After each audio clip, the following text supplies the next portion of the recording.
क्रमणम् मधुमन्मे परायणम्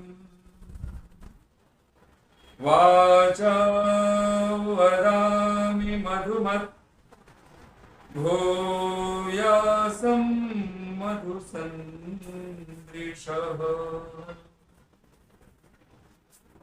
ॐ केचित् वदन्ति धनहीन जनो जघन्यः केचित् वदन्ति गुणहीन जनो जघन्यः व्यासो वदत्यखिल शास्त्र गिरां प्रणीता नारायण स्मरणहीन जनो जघन्यः। ॐ नमः शम्भवाय च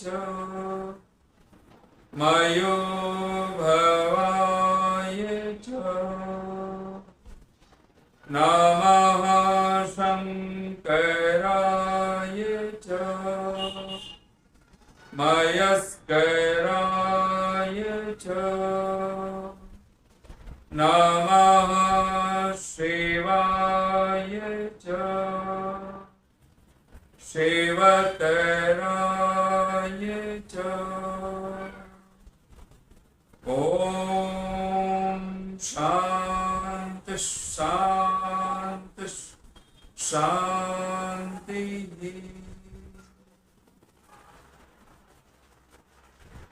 आर्य समाज महरौनी ललितपुर उत्तर प्रदेश के इस पावन तत्वावधान में समाज के महिला समाज, पुरुष समाज, सभी अधिकारी वर्ग और दिल्ली आदि उत्तर प्रदेश और अनेक प्रांतों से और जहां से भी, देश से विदेश से, जहां से भी आप लोग इस समय जुड़े हैं, आप सभी को बहुत बहुत साधुवाद, बहुत बहुत शुभकामनाएं।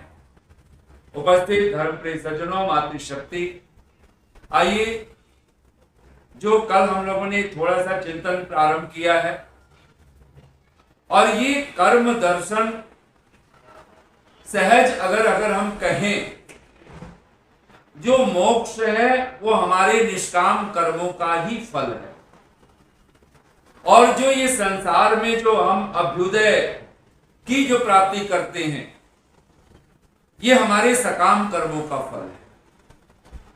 और निस्संदेह अगर पूरी श्रद्धा के साथ भगवान से प्रार्थना करते हुए अगर हम विचार करते हैं तो पता चलता है कि मनुष्य जीवन इस संसार में, इस पूरे विश्व ब्रह्मांड में एकमात्र कोई जीव है, वो एक ही जीव है और उसका नाम मनुष्य है, जो कर्म योनि वाला कहलाता है। यानी अगर हम मनुष्य हैं तो बिना कर्म के तो हम रह ही नहीं सकते। और कोई प्राणी, कोई पशु, गाय हो कि कुत्ता हो कि हाथी हो कि घोड़ा हो, वो शुभ करे कि अशुभ करे, वहां उसका फल नहीं बनना है, क्योंकि वो सारी योनियां भोग योनि है। और ये हमारी वैदिक संस्कृति की कितनी बड़ी विलक्षणता। इस सिद्धांत को समझ करके जब आप चलते हो तो आपको लगता है कि पूरे विश्व भर में कुछ अच्छा करने का, कुछ बुरा करने का अगर दायित्व जाता है, सारी उंगलियां अगर किसी पर उठती हैं तो एकमात्र मनुष्य के ऊपर उठती है। किसी पशु पक्षी को हम दोषी नहीं ठहरा सकते, किसी भी पशु को दोषी नहीं ठहरा सकते, भले ही वो हत्या करने योग्य पशु क्यों न हो। लेकिन अगर दोषी ठहराया जाएगा अथवा प्रशंसा की जाएगी तो एक ही जीव है और उस जीव का नाम है मनुष्य, जिसको भगवान वेद में मर्य कह करके भी पुकारा, जो मरण धर्मा है। और हम लोग महर्षि देवदयानंद के ही वचन को माध्यम बना करके इस कर्म दर्शन पर कल जो थोड़ी सी चर्चा की उसको पुनः एक बार स्मरण कर लीजिए। सत्यम, ये जो भगवान के, जो महर्षि याज्ञवल्क्य के शब्द हैं, सत्यम वै देवा अनृतम मनुष्या, सत्य में और सत्य ही, और उसी का मानो भाष्य करते हुए महर्षि देवदयानंद और यजुर्वेद के पहले अध्याय, यजुर्वेद का पहला अध्याय 5वां मंत्र, बहुत प्रसिद्ध मंत्र है। अग्ने व्रतपते व्रतम चरिष्यामि तच्छकेयम तन्मे राध्यताम इदम अहम अनृतात् सत्यम उपैमि। और इस मंत्र में भगवान को अग्नि कह करके पुकारा। जब संबोधन किया भगवान को, तो अग्नि कह करके जब भगवान के लिए ऋषि राम जब भाष्य करते हैं, तो हे सत्योपदेशक ईश्वर, परमात्मा कौन है? तो सत्य उपदेशक है। वहीं पर व्रतपति कह करके जब पुकारा, तो व्रतम क्या है? तो सत्य लक्षणम व्रतम सत्य लक्षणम, यानी सत्य भाषण आदि कर्मों का जो पति है, स्वामी है, मालिक है, पालक है, रक्षक है, ऐसा कह करके ऋषि राम जब भाष्य करते हैं तो व्रतपति कहते हैं। सत्य भाषण आदि नाम पति तत्संबुद्धौ व्रतपति। और उस मंत्र में ही तो मंत्रांश है, अहम इदम अहम अनृतात् सत्यम उपैमि। और इसी का भाष्य करते हुए ऋषि लिखते हैं, मनुष्याणाम द्विविधम एव आचरणम। महर्षि दयानंद के शब्द है, मनुष्यों का आचरण दो ही प्रकार का होता है, सत्यम अनृतम च, सत्य का आचरण और अनृत का आचरण। ऋषि दयानंद अनेक अपने ग्रंथों में अनृत शब्द जब प्रयोग करते हैं तो असत्य के लिए तो है ही, अन्याय आचरण का भी नाम अनृत है।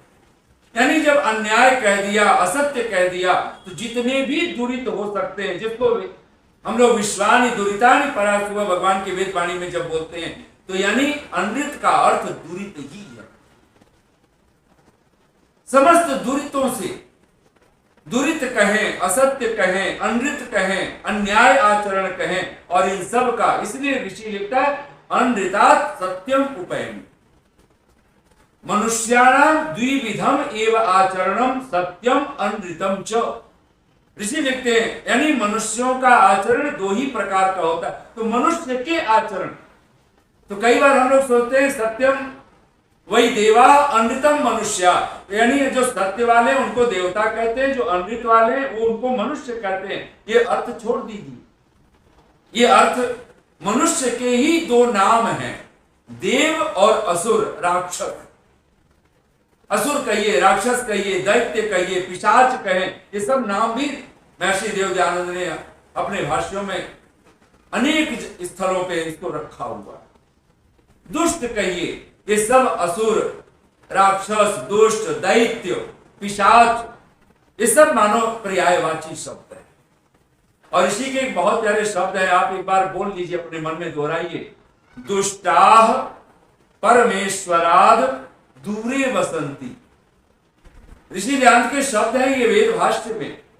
दुष्टाह, जो दुष्ट हैं, जो असुर हैं, जो राक्षस हैं, जो दैत्य हैं, जो अनृत आचरण करने वाले, अधर्म आचरण करने वाले जो लोग हैं, वो क्या होते हैं? तो दुष्टाह परमेश्वराद दूरे वसंती, वे परमेश्वर से दूर बसते हैं। और पहला ही वाक्य ऋषि का ये कहना कि मनुष्याणाम द्विविधम एव आचरणम, मनुष्यों के दो प्रकार के आचरण होते हैं, सत्य और अनृत। कहते तत्र ये वांग मनः शरीरैः सत्यम एव आचरन्ति, जो वाणी से, मन से और शरीर से सत्य का ही आचरण करते हैं, कहते ते देवाः, वे देवता कहलाते हैं। ये च अनृतम आचरन्ति, और जो वाणी से, मन से, शरीर से अनृत का अर्थात असत्य का, अन्याय का, छल कपट का आचरण करते हैं। ऋषि लिखते हैं ते मनुष्या अर्थात असुर राक्षसा संति इति वेद्यम। ये असुर राक्षस दो शब्द लिख करके ऋषि ने सब कुछ कह दिया, और ये कोई और नहीं, हम ही लोग हैं। या तो हम देवता हैं या फिर हम असुर हैं। और इसी को भगवान की वेद वाणी में कहा, बीजानी आर्यान ये च दस्यवः। दो ही तो प्रकार हैं, बीजानी आर्यान, देवता का ही एक पर्याय में नाम है आर्य। जब हम आर्य शब्द कहते हैं तो आर्य का ही दूसरा नाम देवता है। आर्य का ही दूसरा नाम सौभाग्यवान है, देवता का ही दूसरा नाम सौभाग्यवान कह सकते हैं।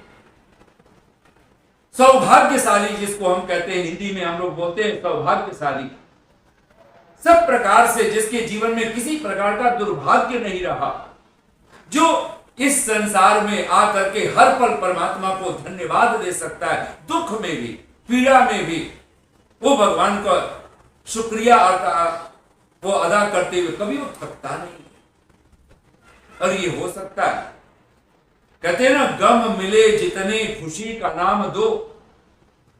कौन दे सकता है? जो सत्यम वही देवाह अनृतम मनुष्य, जो सत्य से जुड़ गया, सत्य का आचरण करने वाला है। कहते हैं गम मिले जितने खुशी का नाम दो। हम लोग तो खुशी को भी खुशी नहीं कह पाते, गम को खुशी कह पाएंगे। ये तो तभी हो सकता है कि जब हम उस स्थित प्रज्ञता को प्राप्त करें।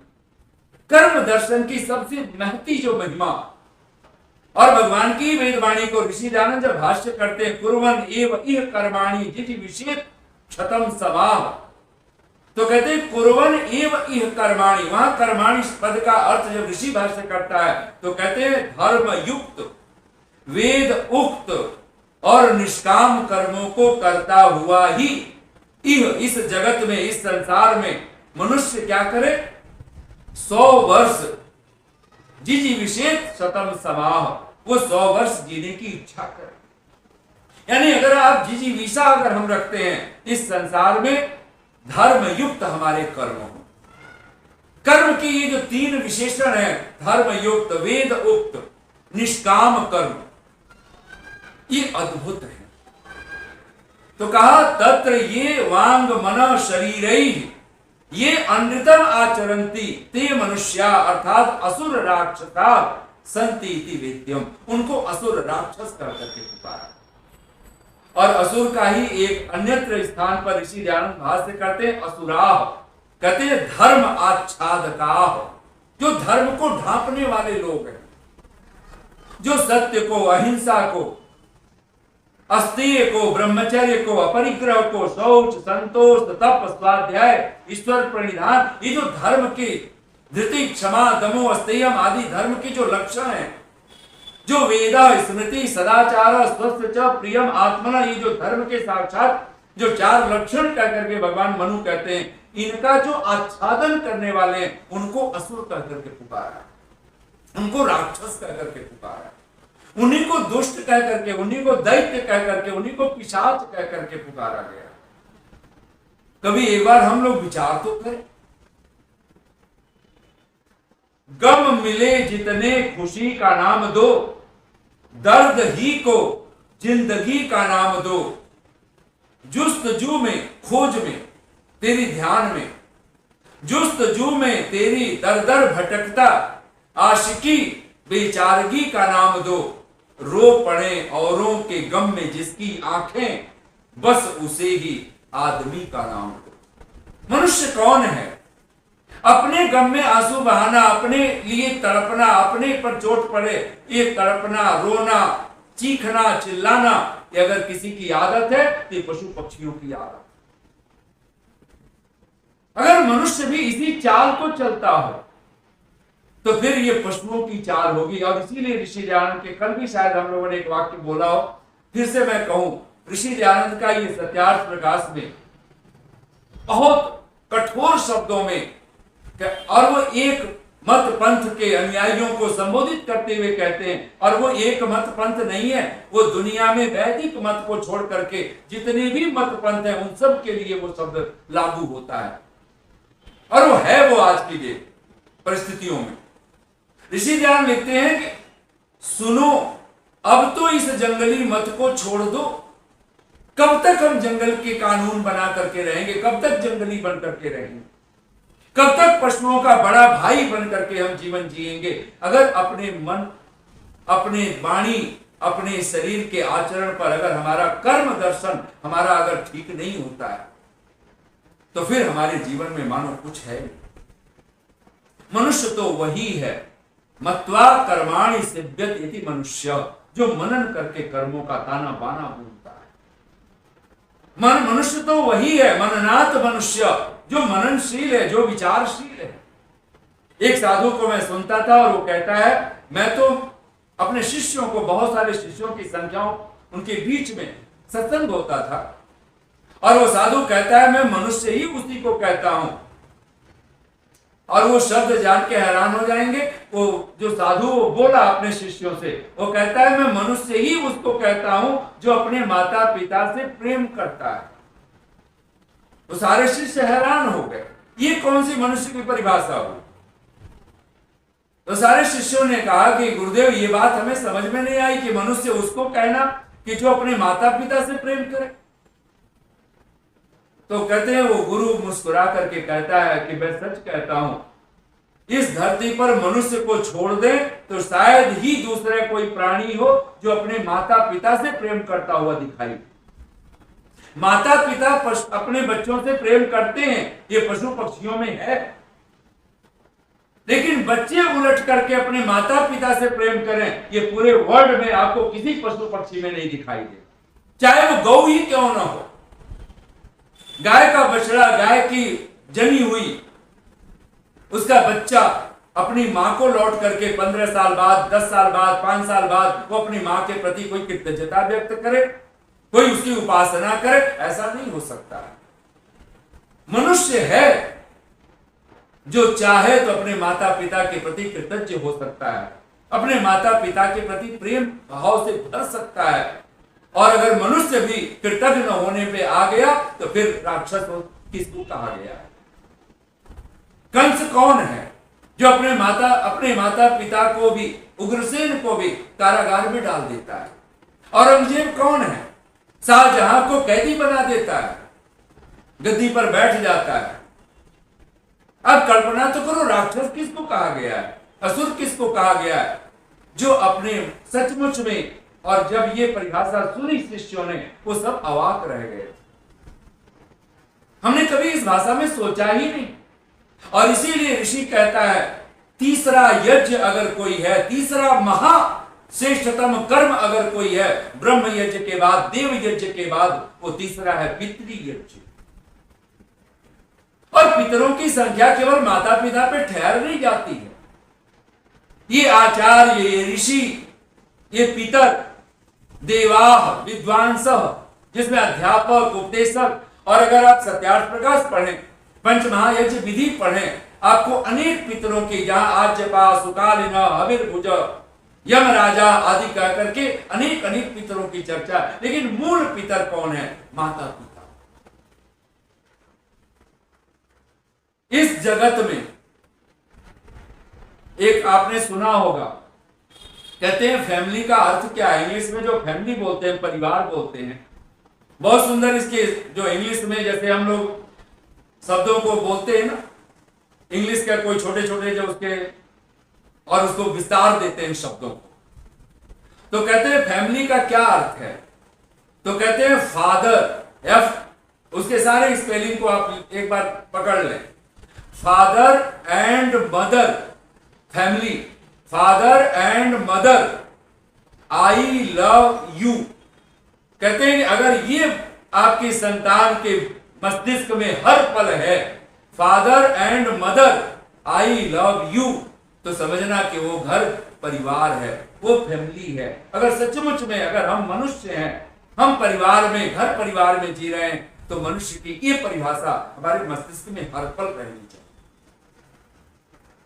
और हम लोग इस बात को एक मस्तिष्क में इस भांति भी, ये मन का जो कर्म है ना, हम मन में कितना राग पाल करके, कितना द्वेष पाल करके, कितनी अविद्या, अस्मिता, राग, द्वेष, अभिनिवेश, ये 5 जो क्लेश हैं, और न जाने कितनी तरह की जो कृष्ण वृत्तियों को, जिनको प्रमाण, विपर्य, विकल्प, निद्रा, स्मृति आदि वृत्तियों में, जिसको भगवान पतंजलि ने, भगवान वेद व्यास आदि उसने भाष्य करते हुए जो हमारे समक्ष रखते, इन सब वृत्तियों को लेकर के जो राग द्वेष मोहात्मिका कह करके जिनको पुकारा गया, सुख दुख मोहात्मिका कह करके पुकारा गया, ये सारी वृत्तियां, अगर हमारा ये मन वाला जो कर्म है, अगर हम सावधान नहीं है, मन में जो दुख के बीज बो देंगे, ध्यान देना, बीज अगर हमने राग का बोया, हमने अपने ही मन में बोया। हमने द्वेष का बीज बोया, अपने ही मन में बोया है, हमारे ही चित्त की भूमि पर वो बीज गिरा है। वो दूसरे के जिससे द्वेष कर रहे हैं उसके चित्त में वो बीज नहीं गिर रहा है। चाहे राग का हो, चाहे द्वेष का हो, चाहे वो छल कपट का हो, ईर्ष्या द्वेष का हो, अहंकार का हो, जो भी बीज हम बो रहे हैं अपने चित्त में, अपने मन में, वो बीज हमारे चित्त में जो पड़ जाता है वो आज नहीं कल फल बनकर के किसी और को नहीं मिलने वाला, हमें ही मिलता है। माता पिता कौन है? एक बार अगर मनुष्य की परिभाषा में विचार करके देखेंगे तो इसको आप सहज स्वीकार कर लीजिए। भगवान कौन है? न दिखने वाले, इस चर्म चक्षुओं से न दिखने वाले माता पिता है। तुम ही न पिता वसो तुम माता शतक क्रतो बभूवित अधाते सुमनम ईमहे। इसलिए तो परमात्मा को भी अगर हम भक्तों ने पुकारा है तो क्या कर करके पुकारा है? त्वमेव माता च पिता त्वमेव। वह मां है, वह पिता है, और पहला गुरु अगर कोई है तो मां ही तो है। पहला कोई गुरु है, पिता ही तो है, उसके बाद कोई आचार्य होता है। और ऋषि दयानंद तो कितनी श्रद्धा, अगर सत्यार्थ प्रकाश आप पढ़ते हो, पहला समोल्लास ऋषि दयानंद अपने मूल को याद करते, ईश्वर को याद करते, प्रत्यक्ष कह करके ऋषि के शब्दों में, तैत्रीय उपनिषद के ऋषि की बात, त्वमेव प्रत्यक्षम ब्रह्मासि, तू ही प्रत्यक्ष है।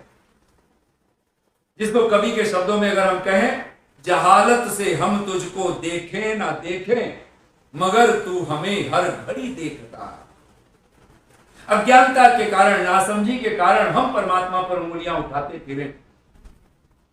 जहालत से हम तुझको देखें ना देखें मगर तू हमें हर घड़ी देखता है।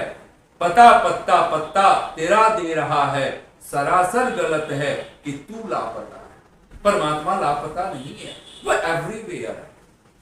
जो एवरीवेयर है उसको समवेयर बनाने वाले लोग आज विश्व में राज करते हुए दिखाई दें, ये दुर्भाग्य इसी बात का है कि मनुष्य देवता नहीं रह गया, वो राक्षस बन चुका है। दुर्भाग्य इसी बात का है कि हम सत्य आचरण वाले नहीं रह गए, हम असत्य आचरण को इतना महत्व दे रहे हैं। और एक बार अगर असत्य का बीज बो दिया, छल कपट का बीज बो दिया, राग द्वेष का बीज बो दिया, वो इंसान किसी और का क्या होगा, वो अपना भी नहीं होता है। कभी हम कल्पना तो कर,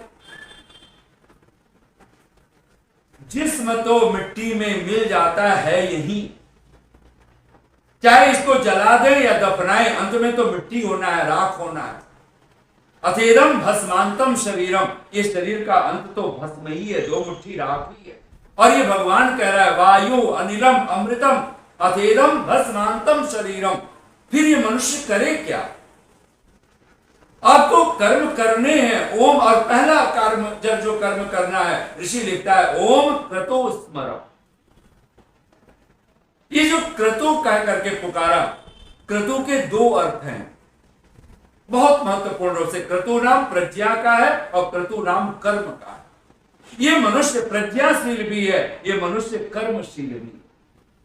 यजुर्वेद के 36वें अध्याय का जब ऋषि दयानंद 36वें अध्याय में जो गायत्री मंत्र है, भूर्भुवः स्वः का करके जो गायत्री मंत्र पूरा पूरा हमारे समक्ष उपस्थित होता है, ऋषि दयानंद वहां भू भुवः स्वः जब पद इनके जब भाष्य करते हैं वो, तो भू का अर्थ करते हैं कर्म विद्याम, भुवः का अर्थ ऋषि लिखते हैं उपासना विद्याम, स्वः का अर्थ करते हैं ज्ञान विद्याम।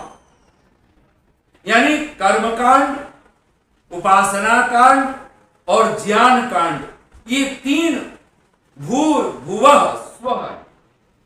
अगर आप भू भी परमात्मा को जब कहते हो, अगर सचमुच में हम मनुष्य हैं तो सबसे पहले हमारे भीतर कर्म की विद्या आनी चाहिए। अगर हम कर्मशील नहीं हैं फिर हमारे पास कुछ नहीं है, हम उपासक नहीं हो सकते। कहते हैं ना, इल्म गरचे पढ़ लिया आलम कहाया क्या हुआ। इल्म यानी ज्ञान, इल्म गरचे पढ़ लिया आलम कहाया क्या हुआ। इल्म इसी खातिर है कि उस पर अमल हो, इल्म इसी खातिर है कि उस पर अमल हो, वरना यूं ही मुफ्त में जो सर खपाया तो क्या हुआ। बहुत सारे लोग ज्ञान के नाम पर, विद्या के नाम पर, ज्ञान के नाम पर, विवेक के नाम पर सिर्फ खपाई हम करते रहते हैं। हम तोते की तरह, एक मशीन की तरह, एक यंत्र की तरह हम कुछ रट लेना चाहते, कुछ और उसी को शायद बार बार वॉमिटिंग करते रहे। नहीं, आपके पास जो कुछ है, श्रवण मनन किया है, वो आपका निधिध्यासन बनना चाहिए। जो निधिध्यासन हो गया, जो वह आपके बार बार आपके जीवन का अंग बनता है, उसको बार बार दोहराना होता है, वह आपके जीवन का अभ्यास बनता है। और निधिध्यासन ही है जो आपको साक्षात्कार करा देता है। इस जगत की भी कोई विद्या आपको कुछ उसको अनुभव करा दे, प्रत्यक्ष कराती है, तो हमारा श्रवण मनन निधिध्यासन ही कराता है। अगर हमारे पास सचमुच में भगवान कहता है ओम क्रतो स्मरो, हम ओमकार का स्मरण करने वाले बने, हम विचार करें, हम देखें, तो सबसे पहला स्मरण किसका? ओंकार का। दूसरा कहते क्लीबे स्मरो, क्लीबे नाम है, सामर्थ्य का भी नाम है। और वहां पे ऋषि भाष्य करते हैं स्वस्वरूपम परमात्मानं च, अपने स्वरूप का स्मरण और परमात्मा के स्वरूप का स्मरण। मैं कौन हूं, वह परमात्मा कौन है जिसने इस जगत को बनाया, इस जगत को, और इस जगत बना करके कहीं वो आसमानों पे नहीं बैठा है, एवरीवेयर है, कण कण में है, क्षण क्षण में जो मौजूद है, वो परमात्मा जो हर पल हमारे अंग संग है। हाँ, कहते हैं ना हम लोग दो पंक्तियों में,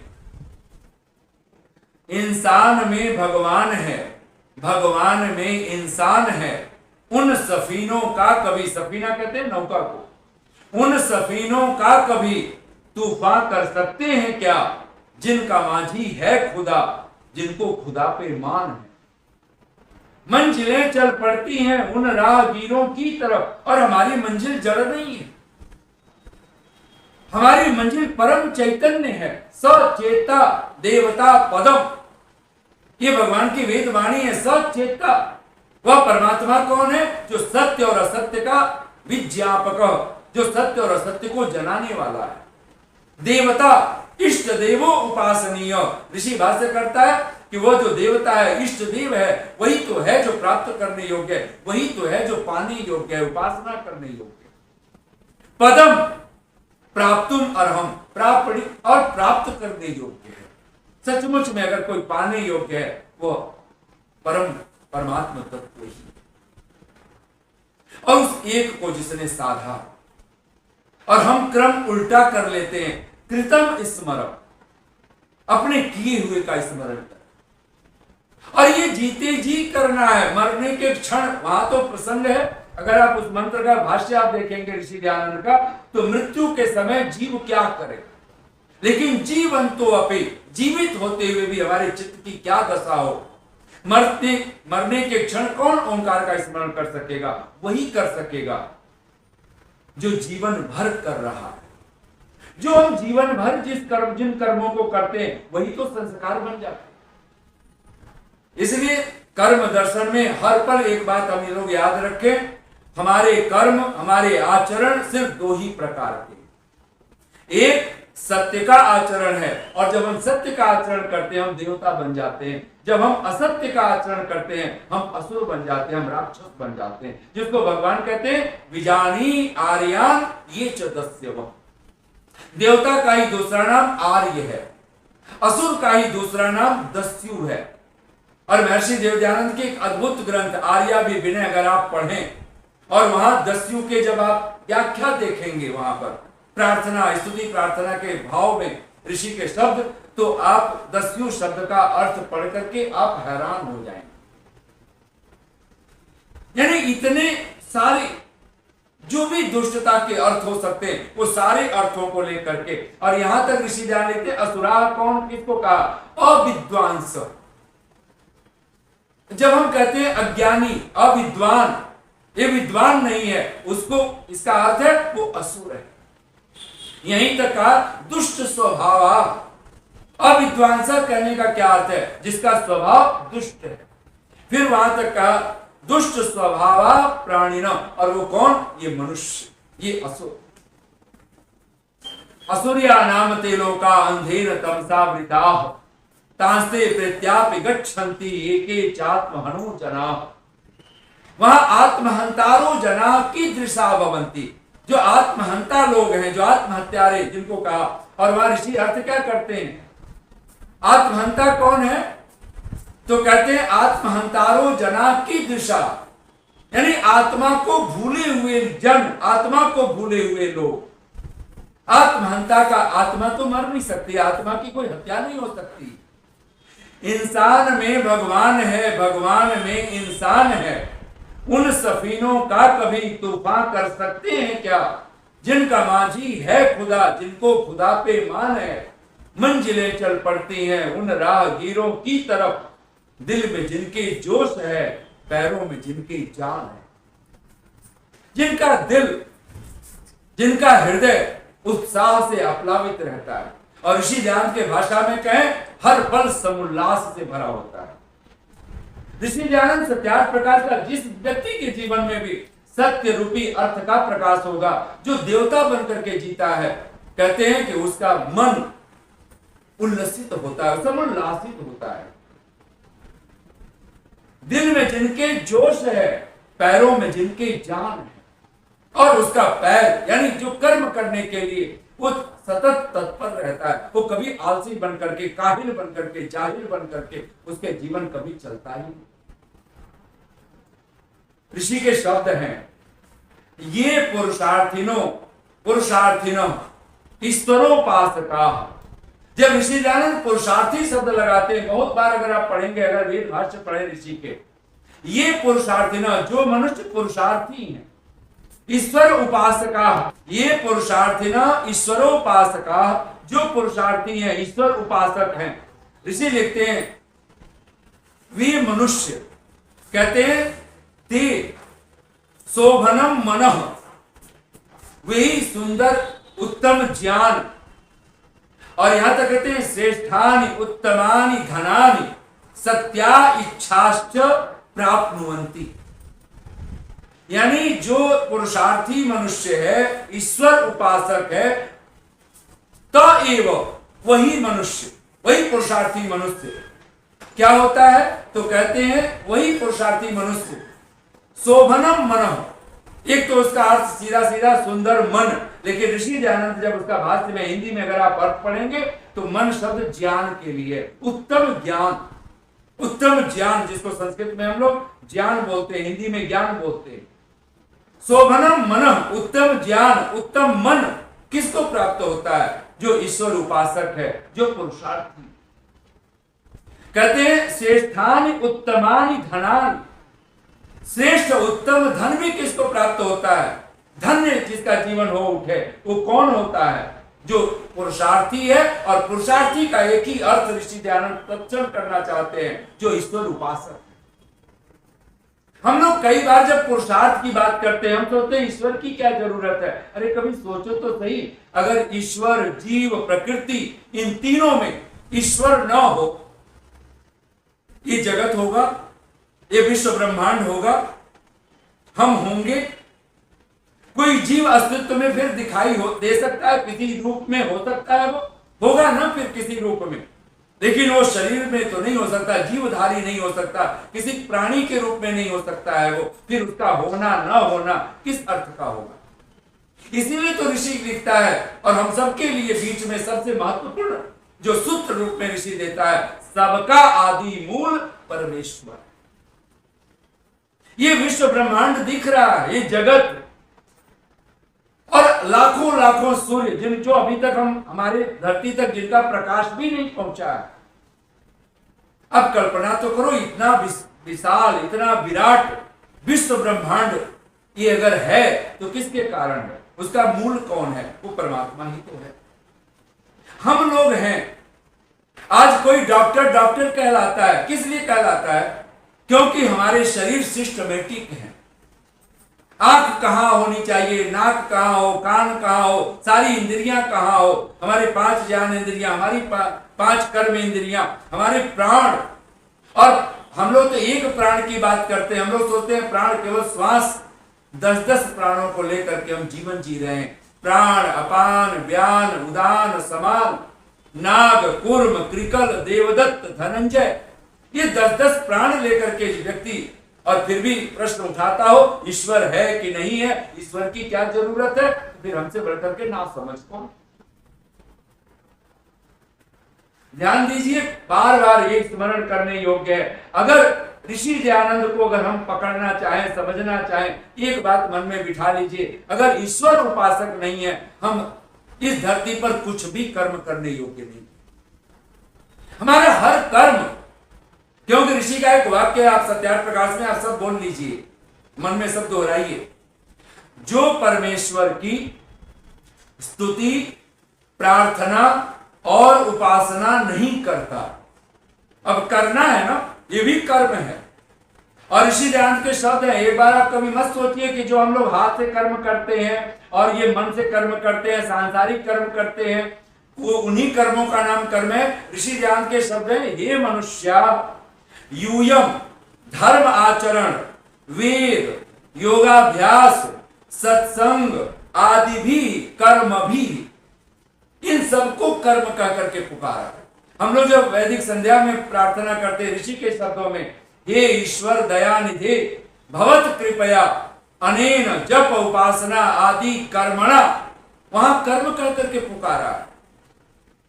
अगर ये जप उपासना भी है प्रभु हम कर पाए, वैदिक संध्या कर पाए हैं, ये वैदिक ध्यान हम लोग कर पाए हैं, आपके बारे में विचिंतन कर पाए हैं, विचार कर पाए हैं, ये जो भी थोड़ा बहुत निधि ध्यान श्रवण मनन चिंतन हुआ है, हे प्रभु भवत कृपया, ये आपकी कृपा से हुआ है। आप सोच सकते हो उपासना भी हम करते हैं, उसकी कृपा से करते हैं, और फिर भी हम कर्म की एक ही व्याख्या लेकर के बैठे हो कि हाथ पांव चल रहे हो तो हम कर्मठ हैं, तो फिर हमसे बढ़कर के ना समझ कोई और। ऋषि का वाक्य सुनिए, फिर बोलिए, मन में दोहराइए। सत्यार्थ प्रकाश में ये शब्द है ऋषि के, जो अर्थात जो मनुष्य परमेश्वर की स्तुति, प्रार्थना और उपासना नहीं करता, ऋषि बहुत कठोर शब्द वहां लिखते हैं, वह कृतघ्न। ये कृतघ्न शब्द क्या है? वही असुर, राक्षस, दुष्ट, पिशाच, इन सब शब्दों को, दस्यु आदि आदि जितने भी शब्द आपको कहना, दुष्ट जितने भी शब्द आप कठोर से कठोर कह सकते हो, उन सारे शब्दों का संस्कृत निष्ठ बहुत सुंदर शब्द अगर एक शब्द में कहना हो, उसका नाम है कृतघ्न। और ये कौन होता है? ये असुर भी होता है, राक्षस ही होता है। ऋषि दयानंद लिखते हैं, जो परमेश्वर की स्तुति, प्रार्थना और उपासना नहीं करता वह कृतघ्न, और दूसरा शब्द संभालिए उसको, और वह महामूर्ख भी होता है। महामूर्ख शब्द है ऋषि दयानंद के, और इस सत्यार्थ प्रकाश में है। और दुर्भाग्य देखिए कि 150 वर्ष हो गए हमें, लेकिन आज तक हम अपने समाज में उपासना को स्थान नहीं दे पाए। ईश्वर की उपासना न करने वाला, ईश्वर की प्रार्थना न करने वाला, ईश्वर की स्तुति न करने वाला कृतघ्न अर्थात असुर है, राक्षस है, वो पिशाच है वो। और दूसरा शब्द ऋषि लिखता है, और वो महामूर्ख भी होता है। आप सोचो, जो महामूर्ख है वो घर परिवार के लिए शुभ हो सकता है? महामूर्ख कौन होता है? वो कालिदास की तरह तो होगा ना, कि जिस डाल पर बैठा है और उसको वहीं से काट रहा है कि जहां से वो कटे तो डाल ही ना गिरे, वो भी गिरेगा वो। महामूर्ख वही तो होता है कि जिस थाली में खा रहा है उसी में छिद्र करने लगा है, धूल धूसरित उसी का भोजन होने वाला है। और मैंने तो एक मजाक में सुना है कि पुराने जमाने में जो सम्राट होते थे, वो एक महामूर्ख अपने महल में रखते थे, ताकि पता चलता रहे कि महामूर्खता कैसी होती है, किसको कहते हैं। एक दिन सम्राट अपने महल से जैसे ही निकल रहा था, और वहीं पर महामूर्ख का भी कक्ष बिल्कुल अपने अंदर, अपने भवन में, अपने बेडरूम के आसपास महामूर्ख को रखते थे, ताकि दुनिया को उसका पता ना चले, राजा को सिर्फ पता चले। कहते हैं कि जैसे सम्राट निकला है, अचानक वो महामूर्ख दौड़ता हुआ आता है, राजा के पीठ पे एक लात मार देता है। लेकिन वहीं पे संतरी वहां पे भी थे और राजा को संभाल लेते हैं। राजा पलट के देखता है तो महामूर्ख उसने ही लात मारी है। उस सम्राट कहता है, महामूर्ख तूने क्या किया? उसने हाथ जोड़ दिया उस महामूर्ख ने। उसने कहा, महाराज क्षमा करें, मैंने समझा रानी साहिबा है आपकी।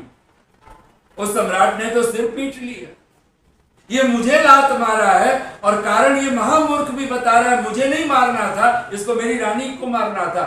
आप हद तो सोचो, जो महामूर्ख है वो न घर के लिए शुभ हो सकता है, न परिवार के लिए शुभ हो सकता है, न वो समाज के लिए शुभ हो सकता है। आज हमारे समाज अगर विकृत है तो एक ही कारण है, हमारे समाज में हम उपासक बन करके नहीं रह पाए। आज हमारे पास धन है, आउटर वेल्थ बहुत है, इनर वेल्थ का कुछ पता ही, श्रम दम का कुछ पता ही नहीं है। ये जो छह संपदाएं जिसको ऋषि कहता है, सम दम तितिक्षा उपरति श्रद्धा समाधान, ये किसके जीवन में आएंगे? जो उपासक बन चुका है। बिना ईश्वर की उपासना किए कोई व्यक्ति और वो देशभक्ति की बात करता हो, राष्ट्रभक्ति की बात करता हो, ये उसी महामूर्ख की तरह है जो लात मारेगा नहीं। और आप सोच सकते हो उसका क्या हाल होगा, वो फिर सम्राट ने किया क्या होगा उसका, हम तो सोच भी नहीं सकते। जो महामूर्ख है वो किसी के लिए भला नहीं हो सकता। और महामूर्ख शब्द हम बहुत साधारण शब्द बना करके, महामूर्ख कौन है? असुराह, दुष्टाह, राक्षसाह, पिशाचाह। जब हम किसी को दुख देना चाहते हैं, आपने सुना होगा ना महर्षि दयानंद की अद्भुत घटना है जीवन का। पूना में वो बैठे अपने कक्ष में, अपनी कुटिया में, जहां पे वो ठहरे हुए थे। कुछ ऋषि दयानंद के, अब अनुयायी तो कह नहीं सकते उस समय में, लेकिन कुछ प्रेमी थे ऋषि दयानंद के, उनको आप आज की भाषा में हम लोग भक्त कह सकते हैं। लेकिन ऋषि दयानंद को पसंद करते थे, बहुत अच्छा लगता था। और वो भाग करके आए, कुछ राजपूत टाइप के वो थे, क्षत्रिय खून था उनका। और वो आकर के कहते हैं कि महाराज आप हमें भी अनुमति दीजिए, हम भी ईंट का जवाब पत्थर से दें। तो महर्षि दयानंद मुस्कुरा रहे थे, बोले हुआ क्या है बताओ भी। बोले महाराज हम अपने मुंह से वो कहना हमारे लिए उचित नहीं लगता, वो भी आपके सामने। ऋषि दयानंद मुस्कुरा के कहते हैं कैसा भी हो, सत्य है, जो तुमने देखा है सुना है वो सुनाओ। कहते हैं कि फिर हाथ जोड़ करके नजरें नीची करके कहते हैं महाराज एक आदमी को गधे पर बिठा रखा है, मुंह काला कर रखा है और उसकी पीठ पर और आगे पीछे उसके हर जगह दयानंद मुर्दाबाद लिखा हुआ है। बच्चे बूढ़े जवान स्त्री पुरुष उसके पीछे लोग चल रहे हैं और दयानंद मुर्दाबाद के नारे लगा रहे हैं। ये बर्दाश्त नहीं हो रहा, आप हमें अनुमति दें, हम भी जा करके उन लोगों का जवाब दें कुछ। महर्षि दयानंद उस क्षण मुस्कुरा रहे थे, तो सारे वो जो प्रेमी थे वो सारे अवाक रह गए। बोले आप अभी भी सुन करके मुस्कुरा रहे? तो ऋषि दयानंद मुस्कुरा करके कहते हैं एक बात बताओ, असली दयानंद कौन है, मैं हूं या वो है जो गधे पर बैठा हुआ है? तो सारे हंस पड़े ये सुन करके। बोले महाराज ये भी कोई पूछने की बात है, असली दयानंद तो आप हैं। तो ऋषि दयानंद तत्क्षण, क्या ऊहा, क्या प्रतिभा है ऋषि की, क्या कठोरता में भी कटुता में भी कोई हास्य ढूंढ लेना, ये ऋषि दयानंद से सीखे। कहते हैं उनसे अगर तुम कहते हो असली दयानंद मैं हूं, तो मैं तुमसे कहना चाहता हूं कि फिर नकली दयानंद गधे पर बैठे तो ठीक ही तो है, नकली जो ठहरा। नकली दयानंद का मुंह काला हुआ हो तो होना ही चाहिए नकली दयानंद जो ठहरा। नकली दयानंद को अगर मुर्दाबाद के नारे लग रहे हो तो लगने ही चाहिए, क्योंकि नकली दयानंद जो ठहरा। और कहते हैं इतना भर सुनना था, वो सारे जो उनके प्रेमी भक्त थे वो सब खिलखिला के हंस पड़े। ऐसा कोई ऋषि हो सकता है? मनु महाराज कहते हैं सत्यार्थ प्रकाश में ऋषि दयानंद का यह अद्भुत उद्घोष है, सम्मानाद ब्राह्मणों नित्यम उद विजेत विषादिव। जो ब्रह्म ज्ञान, जो परमेश्वर का उपासक है, जो वेद का उपासक है, उसको ब्राह्मण कहो। और वह सम्मान से वैसे ही डरता है, कहते हैं जैसे कोई विष से डरता हो। अपमान की आकांक्षा वैसे ही करता है जैसे कोई अमृत की आकांक्षा करता हो। और ऋषि ध्यान के वहां शब्द है, सत्यार्थ प्रकाश में पढ़ लीजिएगा, कहते वही वेद और परमेश्वर को जान सकता है। हम कौन से कर्म करने की बात, हम महामूर्ख हो करके हम समाज को कहां पहुंचा देंगे, कौन से आविष्कृतवंतो विश्व मार्यम करने वाले। मैं आज भी कहीं बोल रहा था दिल्ली में, और मैं आपसे कहूं, हमारे पास 10 सूत्र हैं ऋषि दयानंद के। उन 10 सूत्रों में से जो इसमें पहला सूत्र है, सब सत्य विद्या और जो पदार्थ विद्या से जाने जाते हैं उन सब का आदि मूल परमेश्वर है, पहला सूत्र। दूसरा सूत्र, वो ईश्वर कैसा है, तो ऋषि लिखते हैं ईश्वर सच्चिदानंद स्वरूप, फिर उसके सारे विशेषण निराकार आदि आदि, और उसी की उपासना करनी योग्य है। ये ऋषि का दूसरा नियम है, दूसरा सूत्र है, हमारे लिए ही तो था। तीसरा सूत्र ऋषि आर्य शब्द लगा करके लिखता है, वेद सब सत्य विद्याओं की पुस्तक है, वेद का पढ़ना पढ़ाना और सुनना सुनाना सब आर्यों का। ये 10 के 10 सूत्रों में एक जगह आर्य शब्द, ऐसे तो सब आर्य के लिए है, लेकिन एक जगह मानो आर्य के लक्षण कह दिए। आप पढ़ सकते हो तो पढ़ाइए, पढ़िए। आप पढ़ाने की क्षमता में है तो पढ़ाइए, सुनने की क्षमता में है तो सुनिए, सुनाने की क्षमता में है तो सुनाइए, तभी आप आर्य। और ये कहा परम धर्म है। और मैं आपसे कहूं, ये सत्यार्थ प्रकाश में जैसे 14 समोल्लास हैं और उसको 10 को पूर्वार्ध कहा, 4 को उत्तरार्ध कहा, यानी सत्यार्थ प्रकाश में 10 वो हैं जो हमारे जीवन में होने चाहिए, हमारे आचरण में होने चाहिए। और ऋषि ध्यान ने वहां पे भी 10 समोल्लासों में, आज मैं पूछ रहा था, अगर 10 समोल्लासों में से एक समोल्लास बचाने हो तो कौन से बचाने होंगे? हम लोग भी अपने आप से पूछें, कौन किसको बचाएंगे? वो एक ही समोल्लास बचाने योग्य है जो पहला है, पहला ही है। अब मत सोचिए कि 10वां, मत सोचिए कि 9वां, मत सोचिए 8वां। ऋषि ने जिसको पहला कह दिया, आप उसको, उसकी प्रायोरिटी आप छीन कैसे सकते हो, उसको आप हटा कैसे सकते हो? और मैं आज आप सबके बीच में कहना चाहता हूं, अगर हम सच में मनुष्य हैं और ऋषि दयानंद के प्रति अगर हमारी श्रद्धा है, भक्ति है, तो अगर सत्यार्थ प्रकाश अगर हम पढ़ें, अगर पहला समोल्लास नहीं पढ़ा, भूल जाइए कि हमने सत्यार्थ प्रकाश पढ़ा, भूल जाइए कि ऋषि दयानंद की हम आत्मा को समझ पाएंगे, सत्यार्थ प्रकाश को समझ पाएंगे। ठीक ऐसे ही अगर ऋषि के शब्दों में अगर हमें समझना है तो ये 10 सूत्रों में से आप 10वें से प्रारंभ मत होइए। आप 3 सूत्र, इसमें भी 3 सूत्र पूर्वार्ध के हैं और शेष 7 सूत्र ये उत्तरार्ध हैं। और मैं आपसे कहना चाहता हूं, जो व्यक्ति 3 नियम अपना लेगा अपने घर में, परिवार में, समाज में, राष्ट्र में, अगर उसको वैसा ही हम आचरण में ला दें तो पता चलेगा ये जो शेष 7 नियम है, सत्य को ग्रहण करने, असत्य को छोड़ने में फिर कुछ प्रयास करने की जरूरत नहीं रही, कोई ननु नच नहीं होगा। लेकिन ये सब हो रहा है क्यों? क्योंकि हमारे पास कर्म का कोई दर्शन नहीं, कोई फिलॉसफी नहीं हमारे पास। हम असुर बन करके, हम दुष्ट बन करके, हम घर में भी हिटलर, मुसोलिनी, तैमूर बन करके जी रहे हो तो फिर हमसे बढ़कर अभागा कौन होगा? हम दूसरों को दुख दे दे करके, दुख का बीज बो बो करके, दुख भी अगर हम अपने मन में बीज बोते हैं, द्वेष किसी के प्रति द्वेष का बीज बोते हैं, राग का बीज बोते हैं, बीज तो हमारे चित्त में पड़ रहा है ना, फल किसको भोगना पड़ेगा? हमें ही भोगना पड़ेगा। और ध्यान दीजिए एक बात, क्योंकि हम लोग जब बोलते हैं तो लगता है कि अभी तो शुरू हो रहे हैं, और एक बात ऋषि का वाक्य आप एक बार बोल लीजिए, सब बोलिए एक बार। और उसी मंत्र की व्याख्या में है, अब आयु अनिलम जहां ओम कृतो स्मर, क्लिवे स्मर, कृतम स्मर, जहां ऋषि कहता है, और सबसे पहले सचमुच में अगर स्मरण करने, जीते जी अगर आप स्मरण करें, पहला ईश्वर का ही स्मरण कीजिए। और ईश्वर का स्मरण करना है तो पहला समोल्लास पूरा सत्यार्थ प्रकाश पढ़िए। पूरे पहले समोल्लास को अगर ठीक से समझना है आपको, आप आर्याभिविनय पढ़िए ऋषि दयानंद का। और मैं पुनः फिर दोहराता हूं, अगर आपको एक पुस्तक ऋषि दयानंद की हर पल आपके पास होनी चाहिए, सोते उठते बैठते जागते हर हाल में, वो एक छोटी सी पुस्तिका, और उसका नाम फिर रखिए आर्य उद्देश्य रत्नमाला। जो हमारे आर्य रत्न लखनलाल जी का नाम में भी रत्न शब्द है। ये जो रत्न है आर्य उद्देश्य रत्नमाला, और इसमें भी पहला रत्न अगर कोई है तो ऋषि दयानंद ने उसको ईश्वर लिखा है।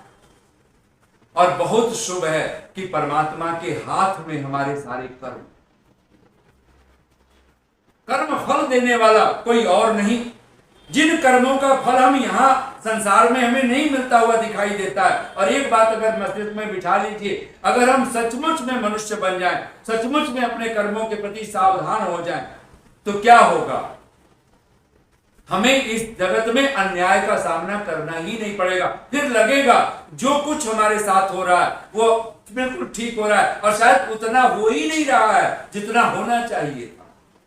हमें उतना फल नहीं मिल रहा है जितना फल मिलना चाहिए था।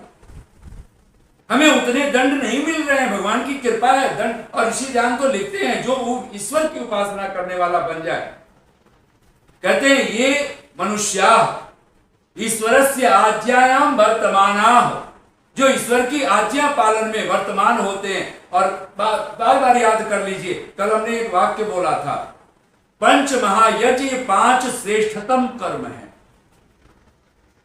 और इन श्रेष्ठतम कर्म में से 2 यज्ञ आपको कभी छोड़ने योग्य नहीं है। वो कौन से यज्ञ हो सकते हैं? मैंने कल कहा था आपसे, वो 2 यज्ञ कौन से नहीं छोड़ेंगे? तो मैं आपको इस समय आपसे बुलवा नहीं रहा हूं, आप विचार कीजिएगा। लेकिन जो हम लोग विचार कर पाए हैं, इसमें भी ऋषि ने जो प्रायोरिटी दे रखी है, पहला, दूसरा, तीसरा, चौथा, 5वां, निसंदेह छोड़ना है। अगर आपको 2 पकड़ने ही पकड़ने हैं तो आप 5वें से छोड़ते हुए आइए। आपसे अतिथि यज्ञ छूटता हो, छोड़िए। दंश होगा, पीड़ा होगी कि मैं साधु संत अतिथियों का स्वागत नहीं कर पा रहा हूं, पीड़ा है, होनी चाहिए। मैं बहुत सारे प्राणियों का बलि वैष्णोदेव यज्ञ नहीं कर पाए, मैं अनाथों का पालन नहीं कर पा रहा हूं, मैं पशु पक्षियों के लिए कुछ नहीं कर पा रहा हूं, ये दंश हो तो हो।